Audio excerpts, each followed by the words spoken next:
পোস্টারে বিসমিল্লাহির রহমানির রহিম লেখা, এই বিষয়টা ওই সময় অনুচিত।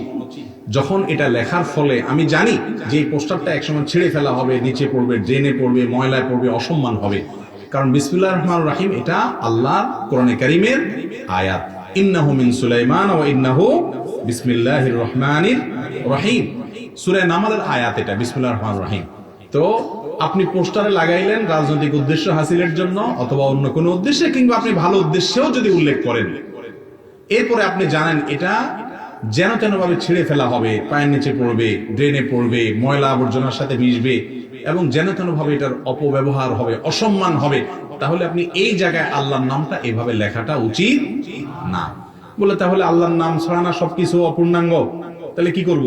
তাহলে আপনি লেখার শুরুতে, টাইপ করার শুরুতে বিসমিল্লাহ হবে, পোস্টার লাগানোর শুরুতে বিসমিল্লাহ হবে, সব কিছুতে মুখে বিসমিল্লাহ পড়বেন, সব জায়গায় লিখতে হবে।